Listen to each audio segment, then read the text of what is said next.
All right, welcome back to another video, everybody. Tonight's going to be a little bit different content than you may be used to. Tonight I am joined by my lovely wife, and Hello. she has a question.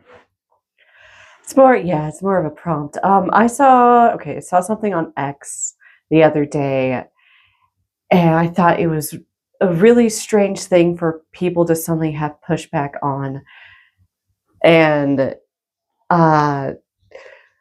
it was a father reading to his son at night and got tired of reading old, super easy, silly children's books. And so he wanted to step up and he wanted to start reading The Hobbit to his son, who's, I think it was 6 or 7 years old. And I thought that is a fantastic idea. It's a children's novel, but I wanted to hear you, being a father as well, what you thought about it. Well, I mean, yeah, I think that 6 or 7 years old Don't is a good age. I mean, I remember being that young, but I mean, like, what's the issue? That's what I was confused. Well, people got really offended saying that it's a children's book. Okay, so people think it's too high concept for kids. Yes, but it's a fantasy book. And see, go ahead. So like The Lord of the Rings and The Hobbit especially, I mean, it's only like a 200-page novel. Yeah, it's a short one. So it's not like, I don't know how, what kind of like high concepts you could really get, right? Does that make sense? So it's like, yeah, no, and the core message of the whole Lord of the Rings series is that it's like a message of hope. Yeah. Right? Because he, like J.R. Tolkien, survived World War II. Mm-hmm. And after that, and he knew C.S. Lewis. Mm-hmm. And like turned to Christianity and all that stuff, and gave his life to Christ and wrote these books. And mm-hmm. Yeah, I said it was really like a message of hope, and I think that's one thing nowadays that, like, what's his name?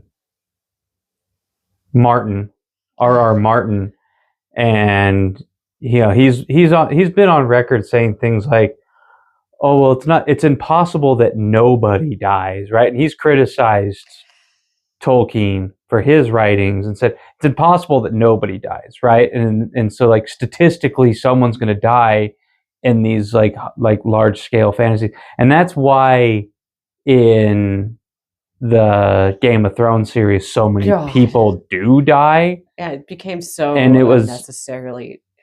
Yeah, and it's but that kind of thought process and like that way of thinking is, he didn't understand what Tolkien was doing. And I think authors like R.R. Martin are just too full of themselves anyway. But no, and we see it a lot in, it's like, I don't know. I think it's really silly that there's these like elitists that think that that you have to be like a what would the word be? Higher education, or no, what would the word be? Gosh dang it, can't think of it. Sounds like, looks like, tastes like. An intellectual.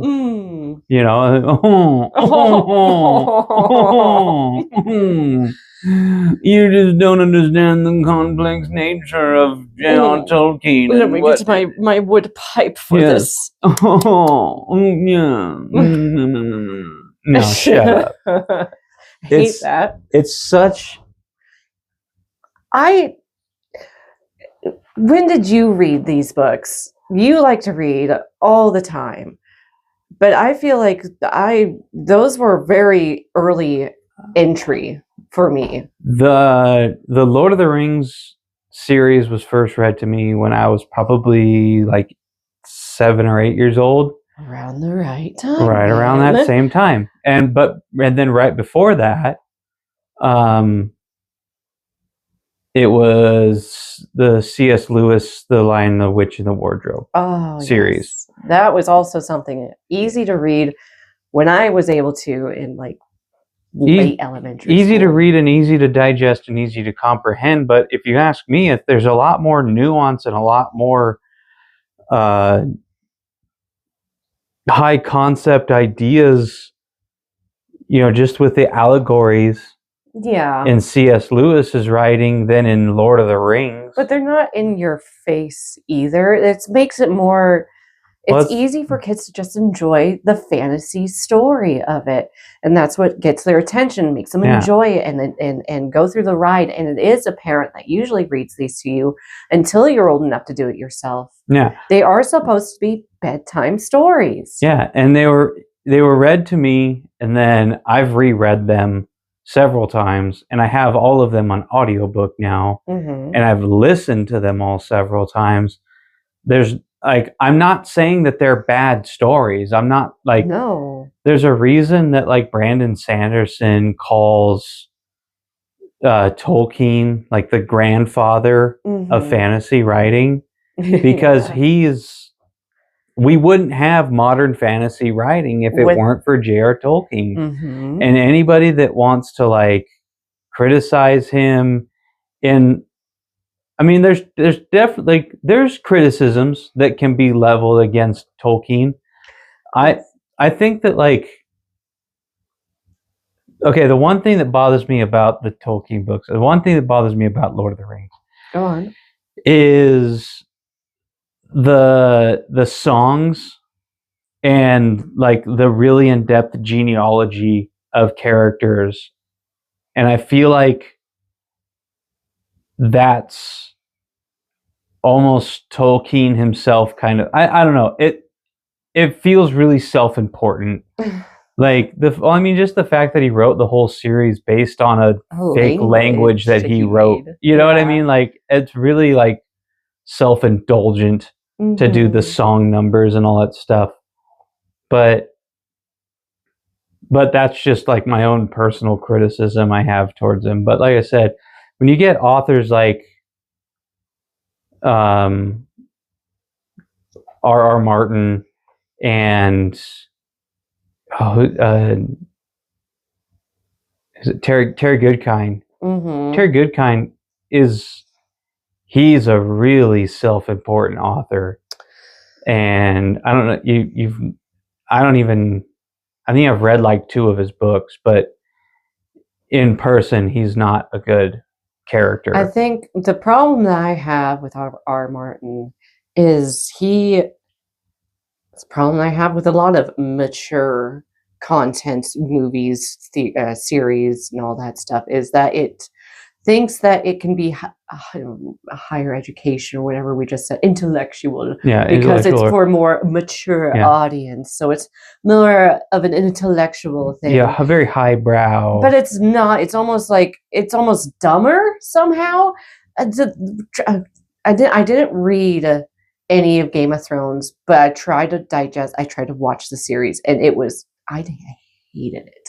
Yeah. Again, it felt so low hanging fruit on its mature content, and just killing off people. Where it's just like we're clearly for a mature audience because we kill and there's scenes very that very aren't, lewd scenes.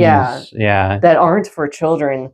Well, yeah, they're not for children, but that No. doesn't make it mature. There's no thoughts, there's no the thought provoking process. There's no Yeah. like deeper That's why people like Lord of the Rings and The Hobbit, because you can go deeper while still enjoying the ride. Anybody that really enjoys Lord of the Rings, there's stuff, there's writings outside of the Lord of the Rings that that is available, like the Silmarillion and things like that, that allow you to go deeper, like you said. Mm-hmm.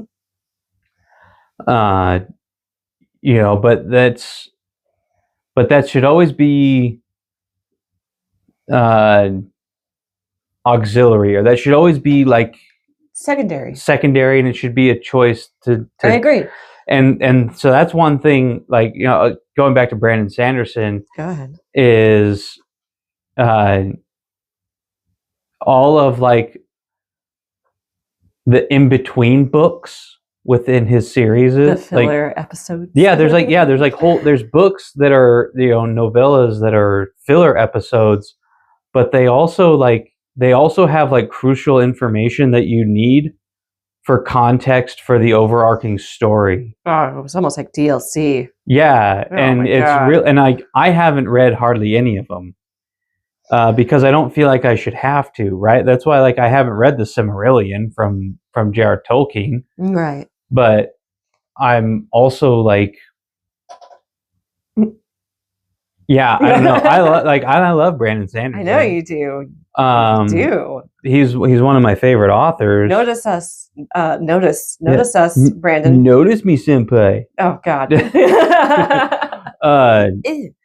But yeah, no, and I read a lot of fantasy, and I consume a lot of fantasy. Robert Jordan. What was the character that you really want to play as? For Moash. Notice us. Notice him. It's too late. They've already started. Oh. Yeah, they've already started pre-production. So they already have their entire cast. So no, Moash is out of reach. Unless you want to do, unless somebody wants to pick me up for like a voice acting role for it. But he makes a great villain willingly. I feel like I really like Moash, and I think what I like about him is how well he's written to be disliked. Mm-hmm. Like, his motives make sense, his backstory makes sense, his hatred makes sense, his situation and the position he's in all make sense. Going back to you can go deeper. Yeah, he's a good character and he's well written, and that's what Brandon Sanderson is really good at writing characters. But also those books are good for early entry. Yeah? No, not Brandon Sanderson. Tolkien. Yeah, no. I was thinking Stormlight. No, not even. I'd say for Brandon Sanderson, a good place to start would be Tress of the Emerald Sea. That's a really good entry. One shot. It's it was inspired. He wrote it. He was inspired by his wife, who was inspired by Princess Bride, and why we don't have more. Yeah, and she was like, "Why don't we have more stories like that?" And that we kind love of that formula. Yeah, no, and it's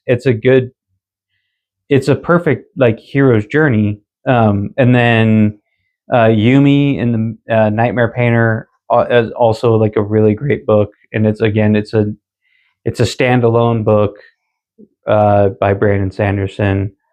But yeah, I could go on and on, but anyways, yeah, go back to reading to your 6 or 7-year-old son. Reading to a 6-year-old and reading the Lord of the Rings and the Hobbit books is a fantastic idea. And anybody that thinks that it's not a fantastic idea because it's not for kids is doing the wrong kind of gatekeeping. Yes, it's kind of what I was going to go with.